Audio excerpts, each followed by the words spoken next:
Get in the know. Non-stop Vikings talk. It's Purple Daily on Score North and ScoreNorth.com. Football. The Rock knows how you feel about pie. It's historical pie chart time once again here on Purple Daily, presented by Quick Trip. And Judd, we go back to, were you born Super Bowl IV? No, this is several months before you were born. This is right? No, you were born. It's the 69 season into January of 70. Yes. So because the last Super Bowl I wasn't alive for was the Jets Colts, which was the 68 season into January 69. So yes, I was around watching this game, and I was very disappointed. It's very fitting that the first Super Bowl Judd was alive for was a Vikings loss. Judd is like 3 months old. Not even that, because this Super Bowl would not have been in February. It's January 11th, 1970. Your birthday's in November, right? So November 13th, so it was just shy of my, 2 months? And you get brought into the world and just get knocked upside the head by a Although Vikings I was in Super Bowl California loss. At this point, sunning myself in Los Rams Angeles. Fan. So, I was a Rams fan. I was a huge fan of Crazy Legs Hirsch back in the 50s. Oh, yeah. You know how it was. Yeah. Coliseum is where I hung out. Coliseum would have been a better place to play this game than Tulane Stadium in New Orleans, Louisiana, This is back in the day when the Super Bowl was a movable feast to, hell, there was a Super Bowl the Vikings played in the 70s at Rice. That was played at Rice in Houston. Brutal. Couldn't even get so they're losing Super Bowls inside these just sort of dim college environments. You know? As I recall, because I did some sidebars on the book that Royce did about the Vikings history for the Star Tribune several years ago. As I recall, the game at Rice, they were actually practicing in like a high school football field, and they were in like a rat-infested locker room. Oh my gosh! This is the old Super Bowl, man. It's not for the faint of heart. No, this was the last year, I think, before the merger. So this was the last year where it was 4 Super Bowls, and the Vikings lost the last one here, where it was the NFL League champion and the AFL League champion. So there are some Vikings fans that when we say, hey, the Vikings have never won a championship, they'll say, no. They won the 1969 NFL championship the year before the merger. Yes. But they didn't win the Super Bowl, which was putting the leagues together. So I have, and we can kind of go through some of the setup here, but I do have 7 slices of pie as we put the official pie chart of blame on the Vikings' first. The Rock knows how you feel about pie. Super Bowl loss, and just the setup, and then you can fill in here as you want to. January 11th, 1970. It's the 12-2 Minnesota Vikings from the NFL against the 11-3 Kansas City Chiefs from the AFL. Jack Buck and Pat Summerall were on the call for this game for CBS television. Mm-hmm. The cost of a 30-second commercial. Can you guess? Oh, God. We had a Schmitz beer, not Schlitz, but a Schmitz beer commercial. We had American Airlines. I watched the full broadcast, at least chunks of it. $2,000. $78,000. Oh, it was more than I thought. Yeah. Okay. $78,000. The Nielsen ratings, an estimated 44 million viewers for this game, a 39.4 Nielsen rating with a 69 market share for this. So pretty good number there. And the Vikings were going to kick the Chiefs' behinds. Yeah. And they wind up instead as 13.5-point favorites, losing this game 23-7. And the statistics are pretty brutal in this one. Pretty brutal. You had the Chiefs jumped up, by the way, to a 16-0 lead at halftime. The Vikings for the game ran 19 times for 67 yards. Joe Kapp wound up kind of running for his life in this game. 25 passes for $183. The Chiefs didn't really move the ball that well either. Only 273 yards of total offense in this one. But, it was kind of even watching it back, it's fascinating watching old-timey football. Even the way that the offensive linemen literally do the down, set, hut thing. And it's very, very old looking. The Vikings, by the way, they destroyed the Cleveland Browns in the NFL championship game 27-7 to get to the Super Bowl. So anything else you want to fill in here just on background for this game before we start blaming people? So this game actually went into the Vikings went into this game. Your point being, it was the last game before the official merger of the AFL and NFL, and the Vikings went in as I'm looking at right here, 12-point favorites. And don't forget, the Vikings were going to restore the dignity of the National Football League because the Jets had upset the Colts the previous year. Yeah. Namath, of course, promising the victory by the pool in Miami because he did his press conference by a pool. And this was going to get the National Football League. This was going to get it right. The Vikings were going to set things right.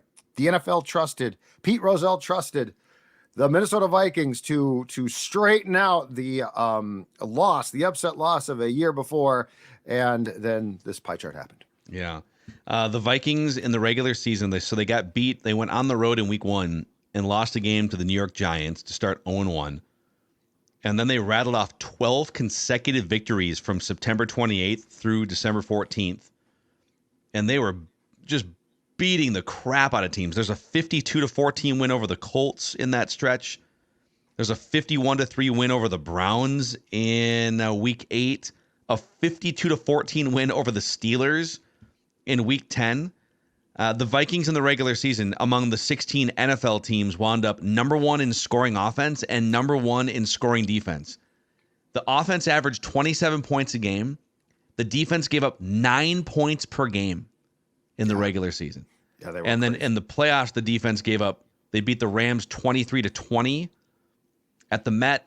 And then they beat the Browns at the Met 27-7 on January 4th. It's funny because they only had a week between the games. So you win your league championship. And then the next week, there's no exhale. Okay. There's no media day, any of that stuff. You're just on to the Super Bowl. And they did put together for the pregame show, because I did watch the 30-minute pregame show. They had some prepackaged stuff like Bud Grant and Pat Summerall walking across the practice field. Was it Winter Park? No, it wasn't Winter Park. No, they were at the Vikings at that time. Either practiced at Met Stadium or at Midway, the old, not where the Saints played, but there was one before that. Okay.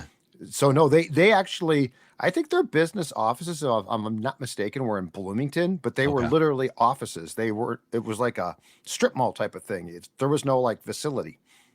Oh, interesting. So I don't know where they actually had them walk around, but it wasn't quite the lavish Taj Mazzigi setup that they have. Winter Park opened in 82, and it was state of the art. And of course, by the end, it was an absolute dump. But yeah, no, there was no centralized practice location of convenience back then. Yeah, these were men, Phil. These were men. This was the days where, man, football players were real men's men back in the day. And had jobs too, off-season jobs a lot of times.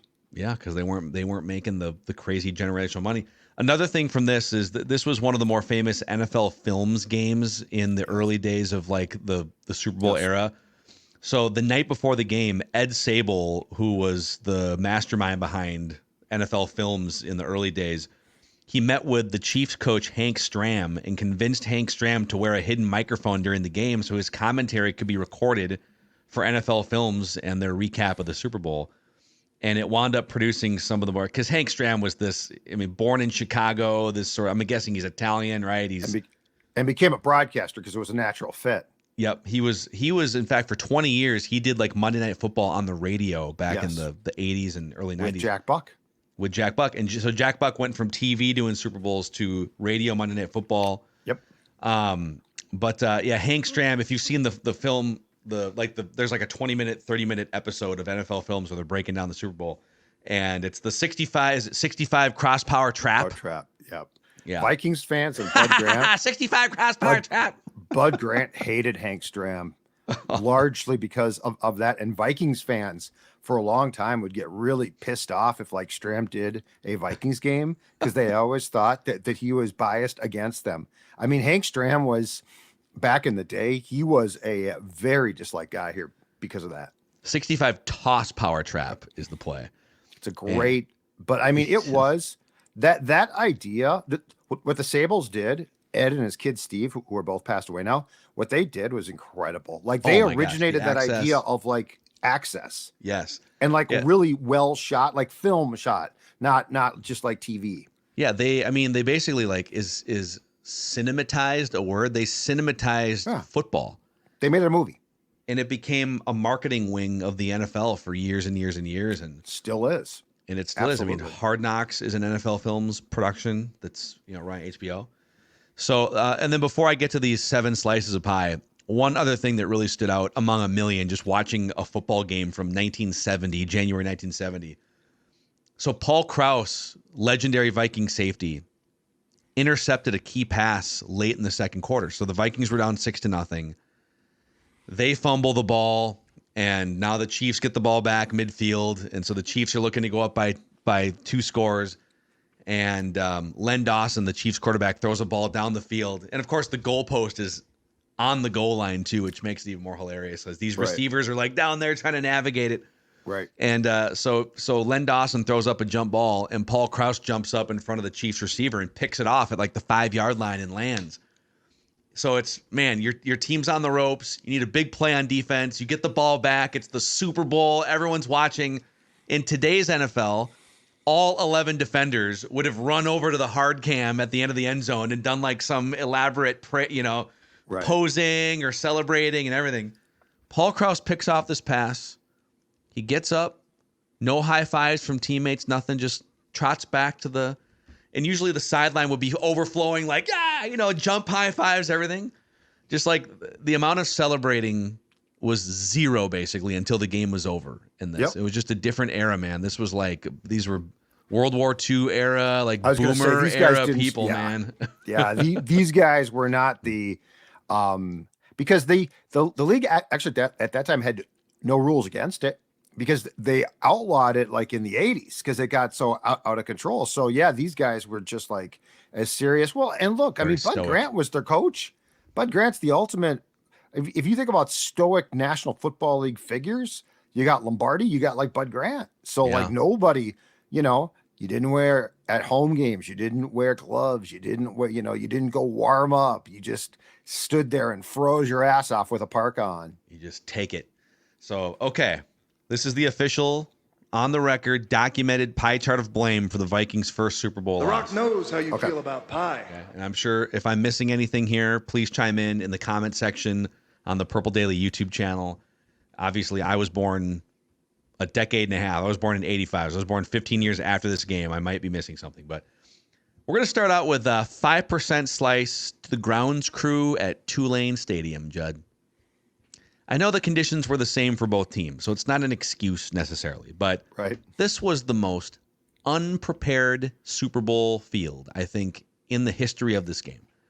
5 minutes into this game, and it was a muddy, sloppy disaster. Guys are slipping all over the place. The Vikings had the white-on-white uniforms. Everybody was just caked in mud and paint and grass and everything.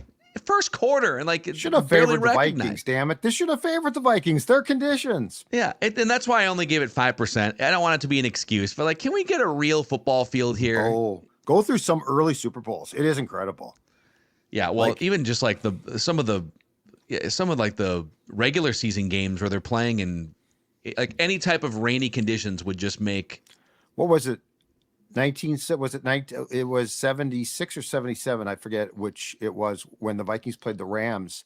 The Rams finally got the Vikings in the Coliseum. So, because they had lost twice here at the Met, and they hated the cold, obviously, and the Vikings sort of try to embrace it. But they went to play in Los Angeles, and they're like, okay, now it's get even time, right? Gorgeous conditions, LA, Southern SoCal.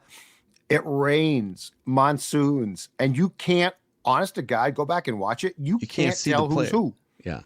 They're all just caked in mud. So no one cared about the field conditions back in the 60s and 70s. Whatever. Yeah, George Toma probably did not take care of Tulane's field. No. Or maybe he did, though. Is it possible he did?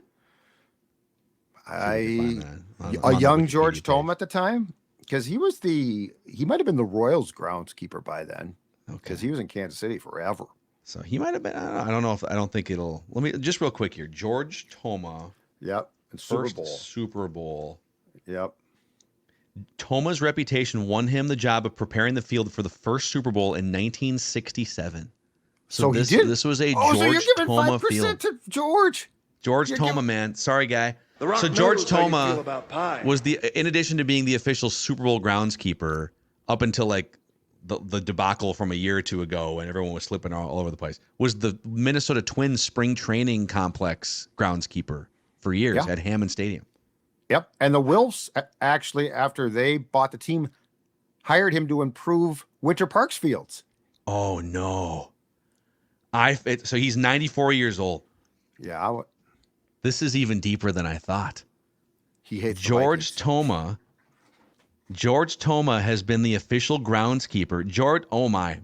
George Toma worked for the Kansas City Athletics until the team relocated to Oakland in 1968.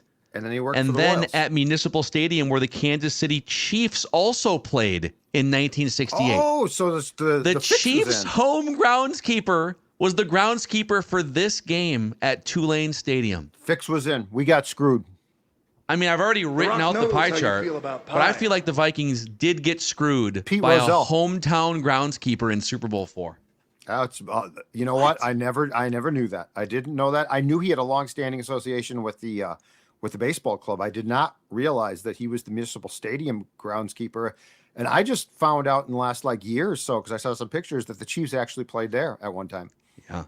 So It's amazing. So the controversy from the Eagles-Chiefs Super Bowl, George Toma is literally 93 years old, and people are like, "Who's the guy? Who's the groundskeeper? Like, why do we have a 90? The guy's a legend. Why do we have a 93-year-old?" Yeah, he's probably still shirtless. That's all I know. He would always be shirtless, mowing the lawn and at Hammond Stadium. I think he finally did put a shirt on. I think Royce said that he finally got some type of skin cancer scare or something and started to wear a shirt. So I would have to bump this up from 5% to something higher. You know what? The fix was in. The conspiracy's on. In fact, I'm going to bump it from 5 to 10%. All right. Right now, and I'm going to bump. So you think that you think Hank Stram said, "Hey, make sure this field's in as bad a shape as possible." Yes, 100%. I think this is a conspiracy. It's going to help my defense or something like that. Okay. Since we're going through excuses, I'm going to give another 5%. The Rock knows how you feel about pie. We're going 10% grounds crew and George Toma. Now 5% to the NFL's lack of technology. So how are you supposed to make in-game adjustments when no one's got a headset? You know, Hank Stram's out there with a rolled up play sheet. You know, program. All right, now come on, guys. It looks like a program. Yep. But both sides didn't have the technology. You didn't have a technology. It was Brady Hoke-like. It is, yeah. Brady Hoke. It's like, bro, Brady. Coaches have been wearing headsets for 30 years, and you're the last one. You're gonna get fired, guy. So I don't know. You can't make, and there's no tab. But Bud Grant can't consult the tablet. Okay, Joe Cap, I'm getting killed out here, guys. Can I see a tablet? Can I see what's happening? Joe wouldn't have known what to do with a tablet. Joe just went out there, was a gunslinger, and ran. Yeah, Joe wouldn't have embraced a tablet at all. Joe probably would have just broken the tablet before ever looking at it. Okay, 5% to Joe Cap. I thought about going more here, but he's the Viking starting quarterback. Now, John Facenda is the big voice guy back in the day, right, for NFL Films? Yes. The guy who talks like this on the NFL, voice right? of God. Okay. Voice of God for NFL Films back in the day. Yep. And at one point, he said in the produced recap of this game, Joe Cap, a hungry gunfighter from Canada who played quarterback with faith and fury. I'm going to need a little bit more than faith and fury in my quarterback. Okay, I'm going to need some ball security. I'm going to need, some accuracy. Hey, Josh Dobbs, faith and fury. It doesn't work. It might work against the Falcons for a minute, But Joe is the guy that established the 40 for 60 mantra that the Vikings have brought back on occasion, because at the time it was 40-man rosters for 60 minutes. For 60 minutes? No, what's it now? It's 53, but on game day it's 46. It doesn't work. It doesn't really work anymore. 46 and the vague third quarterback rule for 60. 53, but then you got to subtract 7, and then you got to add the 1. Yeah, it doesn't work anymore. So, he turned the ball over 3 times. Now, in fairness, 2 of those interceptions were he fumbled and then threw 3 picks. 2 of the interceptions were in the fourth quarter when they were down by a couple scores and they needed to make something happen. He's trying to be aggressive, but sure, just didn't make enough plays for my taste in this game. A lot of incompletions that didn't need to be. He's running for his life a little bit, but 5% to Joe Cap. Okay, slice number 4. The Rock knows how you feel about pie. I hate to do this because John Henderson, the wide receiver, actually was the most productive offensive player for the Vikings in this game. So he caught 7 passes for over 100 yards in a game in which, like, he basically made up half of the Vikings' yardage offensively. But you're going to ding him. I got to give him 10% for just a brutal fumble in the second quarter. So Vikings are down 6-0. They're nearing midfield. Okay, rough start to the game. That's okay. Let's get something going here, guys. And Joe Cap drops back, just a straight drop back. The formations are funny. They had like Osborne and is it Bill Brown, right? Yeah, Bill Brown. Boom, boom, The Brown. running back, fullback, just kind of lined up but they're in like a 3-point stance in the back. And the dropbacks are like this. Yep. Cap's dropping like literally straight back. I love the old dropbacks. But he drops back, straight back, and he throws just a beautiful dart 15, 18 yards down the field.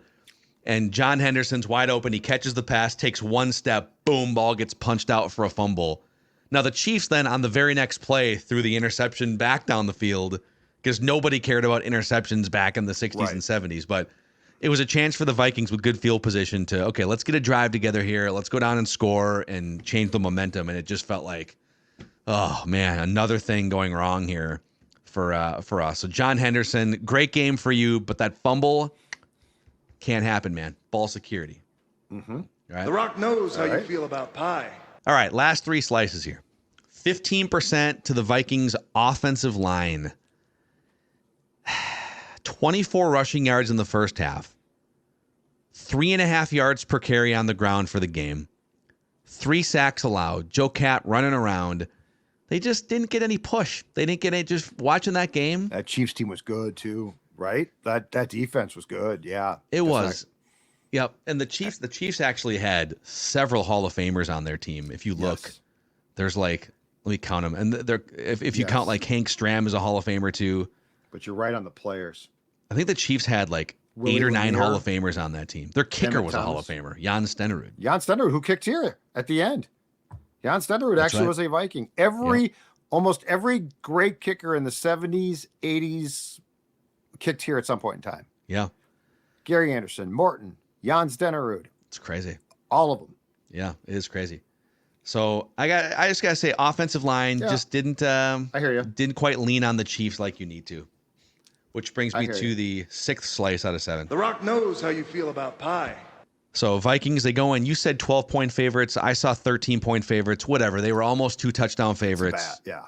Yeah. Yes. So you're coming in here. Here we go, boys.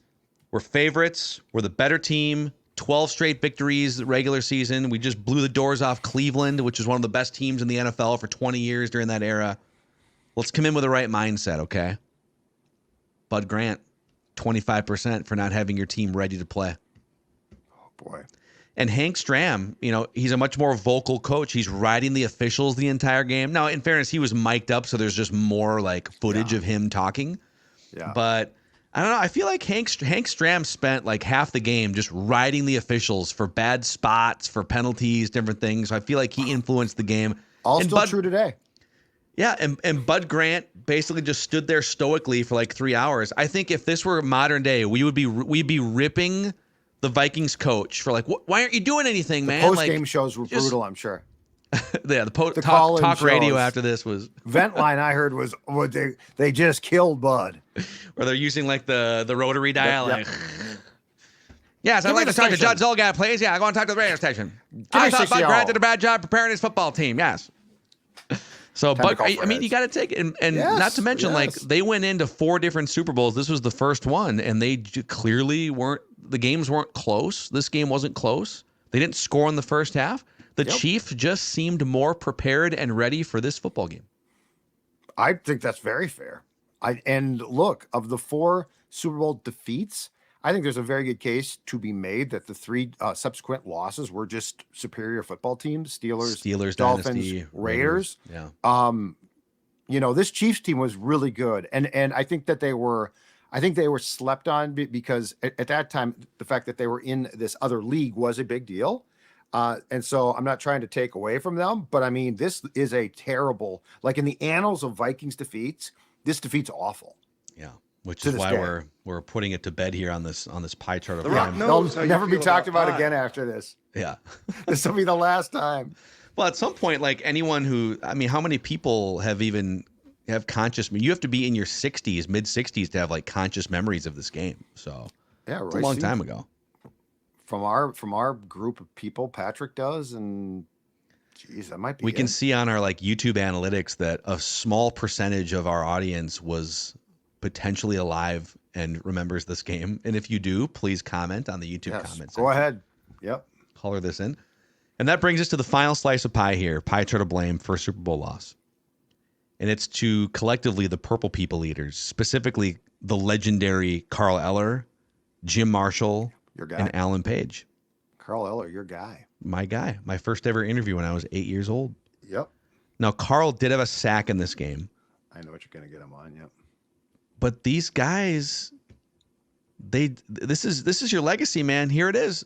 Best defensive front of that era in the NFL. Go dominate this game. They bit hard on 2 reverses in this one. Yep. Dominated by the Chiefs' offensive line for the most part. And it's how they're going to be remembered. They're going to be remembered as a great defense. And so this is the butt in their legacy, right? It's, boy, that Carl Eller, Jim Marshall, those Purple People Eaters, but 0 for 4 in the Super Bowl.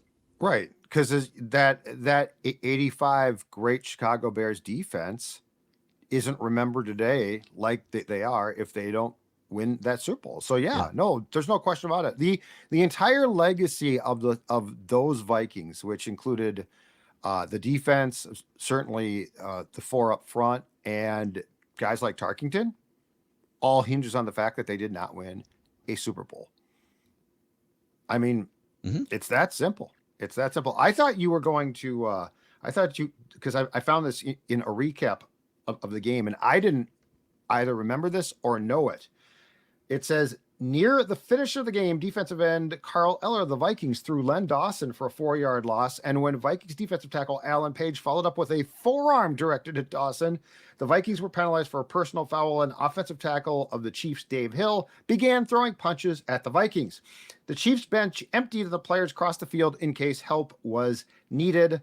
Linebacker Jim Lynch wanted to resume hostilities on the next play, but when the countdown by the fans' last 30 seconds began, there was no fight or interest left in the Vikings. They're looking to send a message for the next time they meet. It's like hockey. And they did meet, I think, to open the next season. And much like the Falcons in 99, I think the Vikings won. Got our revenge. So you mentioned, by the way, the 85 Bears defense, which is pretty widely regarded as the greatest defense in NFL history, right? Like, I don't think there's a whole lot of debate that is the greatest defense in history. Yeah. So that Bears defense in the regular season they were the number 1 scoring defense. They're also the number 1 scoring offense, but that includes several defensive touchdowns, I believe, and field position, everything that went along with it. But that Bears defense allowed 12.5 points per game. This Vikings defense, 1969 season, 9.5 points per game. Wow.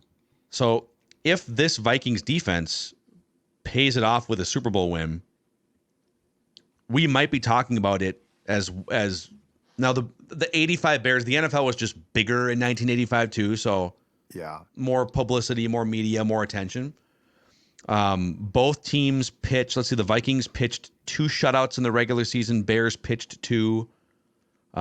The Vikings held every opponent in the regular season to 14 points or fewer, except for week 1 against the Giants. That 85 Bears defense did allow 38 points to the Dolphins in primetime ones, 28 to the Buccaneers. So now in the postseason, the Bears allowed 10 total points in 3 games total in the postseason that year. And if I recall, the first 2, because that team was so dominant, was at Soldier Field, and didn't they play the Rams there? And I think it was a miserable day. They played the 21 rip over the Giants, 24 rip over the Rams, and then they beat the Patriots 46-10 in the Super Bowl. Yeah, and that Super Bowl was absolutely awful. Mm-hmm. That was during that run of Super Bowls that got just out of control. Because the other defenses that would be in this conversation are the Steel Curtain defense of the Steelers in the 70s, which is one of the greatest of all time. But yes, the Vikings. 2000 Ravens. Yep. But there's no question. The observation or the perception, especially nationally, of the Vikings would have been different if they just gotten one of these four. And this was the one to get.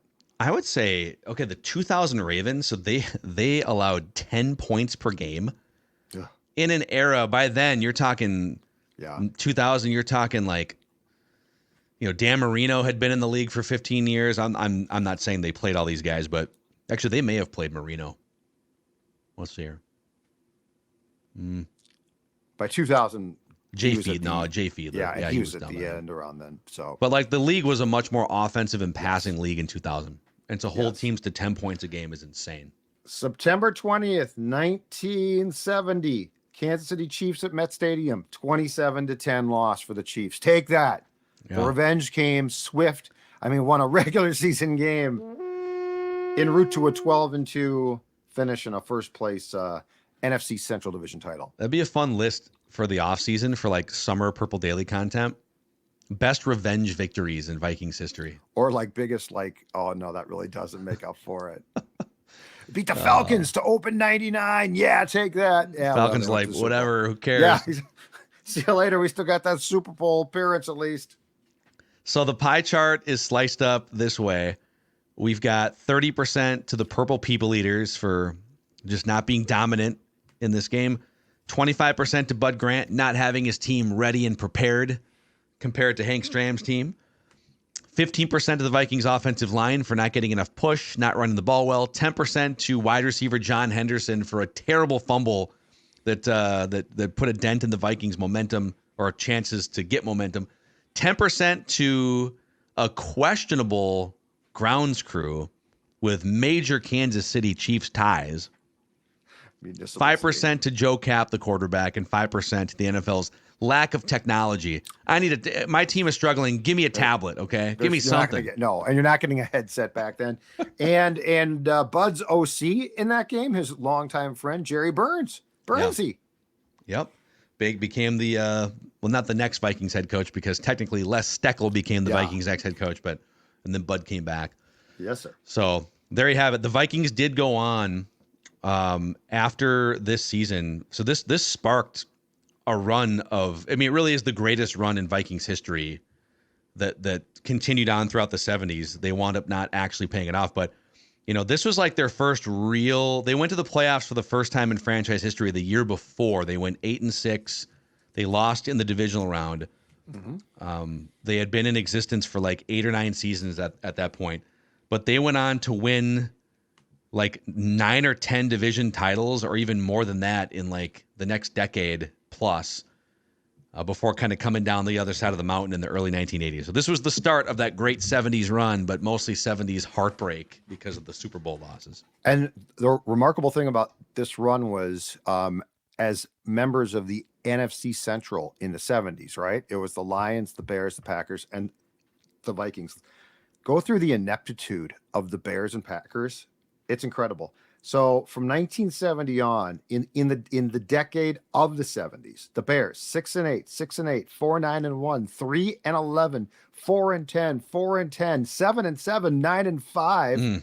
And at 9-5, they finished in second place. In 78, they backslid to 7-9. And then to end the 70s in 1979, 10-6. So basically what? Out of the whole thing, I think the Bears, 2 winning seasons. And if you look at the Packers, they were equally as bad. So like the division was the Vikings for the taking for a decade. Yeah. This also turned out to be Joe Cap's last ever game as a Viking. Yeah. Because he had contract problems. He like forced his way. Yeah. He wound up with the Patriots in 1970. Yeah, he held out. And that was kind of a wrap on his career. Did you know he finished second in the MVP voting in 1969? To Roman Gabriel with the Rams. Oh, Roman Gabriel. I did not, but I'm not surprised. I mean, he was good. Carl Eller finished third in MVP voting. So second and third. Well, and the most incredible thing was it 1971 that Page actually won it? Yeah. Which is nuts. Yep, 1971, Alan Page, 21% of the votes. Roger Staubach, 13%. Otis Taylor, the wide receiver from Kansas City, 13%. And then Carl Eller Tarkington- also got a vote in 1971. And then Tarkington, if I'm not mistaken, returned from the Giants in 72. Let's see here. Is that correct? Yes, because they went 2 years of like Gary Quazzo, Quazzo was the quarterback. Man, Bob Lee, Norm Snead. boy, this That was was that was very reminiscent of what's happened post Kirk Cousins this season. what a trip down Vikings memory lane here. There it is, your official, on the record, documented, written in the history books now, pie chart of blame for the first ever Vikings Thomas Super Bowl screwed us. That's the main takeaway here. Thomas screwed us. We uncovered it. You know what we're like? We're like the Kennedy. We're like the Warren Commission. We've audited it and found out why the Vikings lost this game. It was George Toma. Man, what an incredible conspiracy theory. All right, Purple Daily Vikings Entertainment. There's your historical pie chart of blame. The Rock knows how you feel about